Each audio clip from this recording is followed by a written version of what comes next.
I welcome you back in One in All YouTube channel. This is day 8 on top or upper row. Today I will give you a first practice exercise on top row or upper row. You have to type the above given paragraph that is consisting of 40 words starting from QWERT to IPYOO for at least 45 times. While typing, you must take care that at the beginning you should type slowly and later on you can increase your speed slowly. You should avoid the use of backspace key.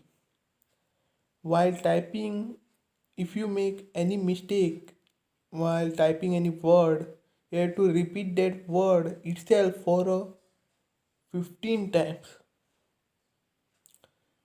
This will help you to reduce your mistake while typing.